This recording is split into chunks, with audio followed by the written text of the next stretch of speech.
हमला करने से पहले ही ईरान दोनों पर हमला कर सकता है। ब्रिटिश मीडिया ने एक सनसनीखेज दावा करते हुए कहा कि ईरान एक साथ एक ही वक्त में 2000 बैलिस्टिक और हाइपरसोनिक मिसाइलों से हमला करने की तैयारी पूरी कर चुका है। ईरान के कुछ कमांडर्स ने यहां तक कह दिया कि ईरान युद्ध जीतने के लिए जंग नहीं करेगा, बल्कि अपने दुश्मनों को मारने के लिए, उन्हें खत्म करने के लिए युद्ध करने जा रहा है। रिपोर्ट्स का दावा यह है कि अगर 2000 मिसाइल से ईरान से हमला किया गया तो इजराइल का विनाश तो तय है।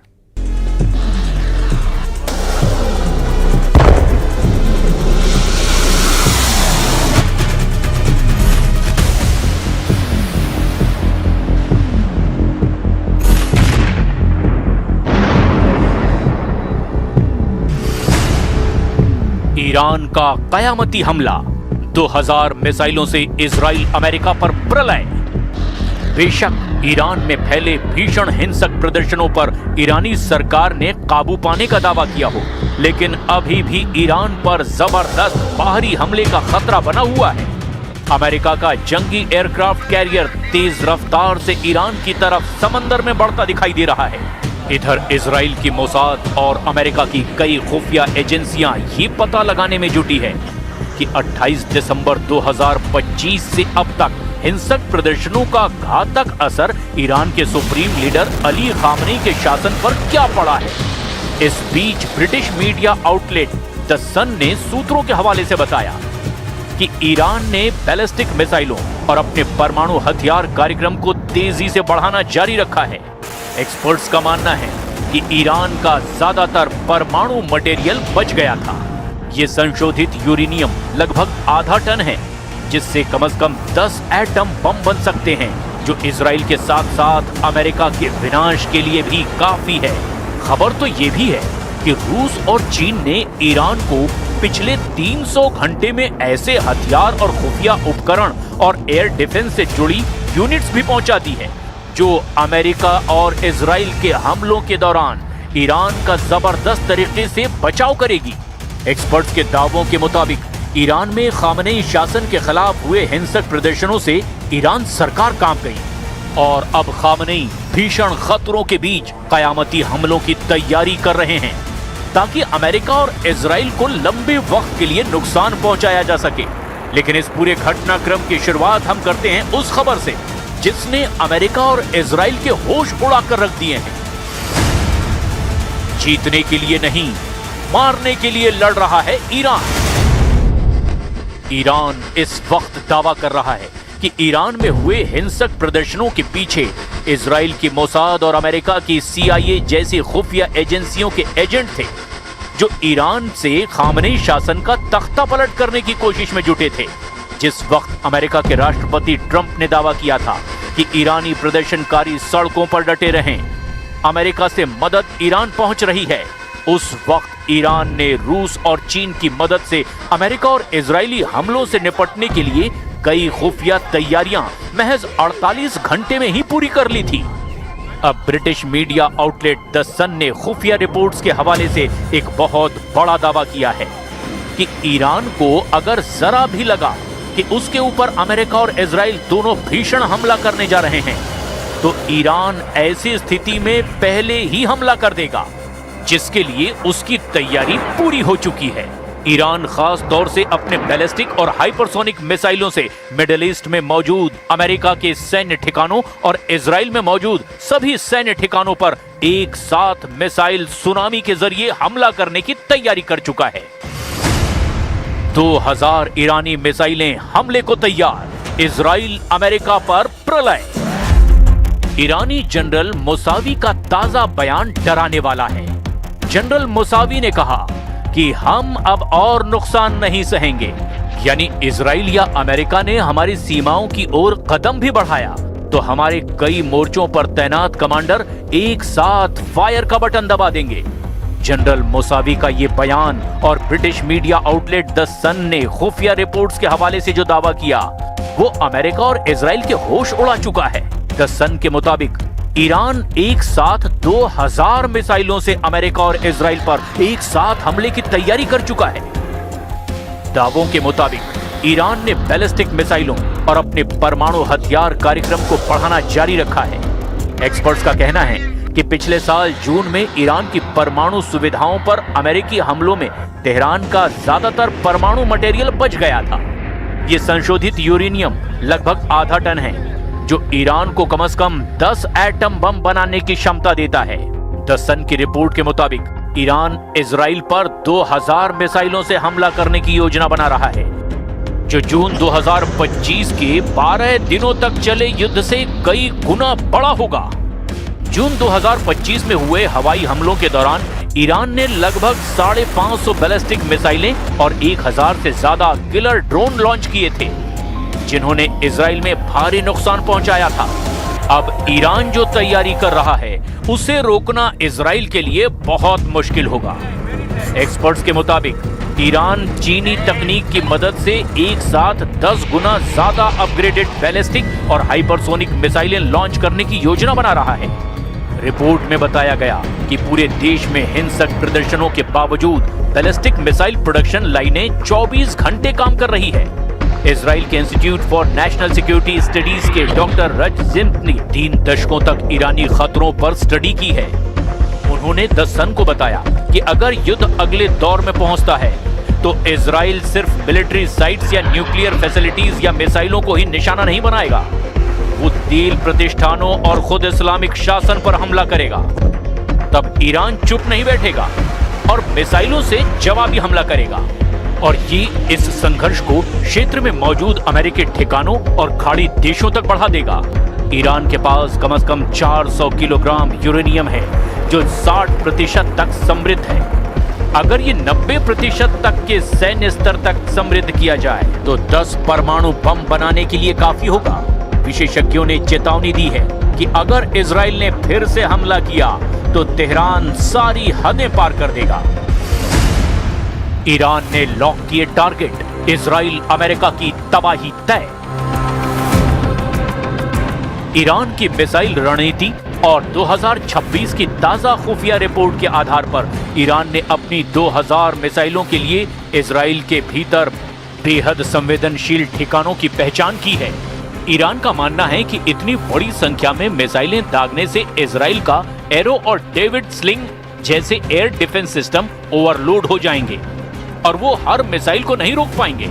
चीन की तकनीक ने ईरान की मिसाइलों की सटीकता और मानक क्षमता को और बढ़ा दिया है।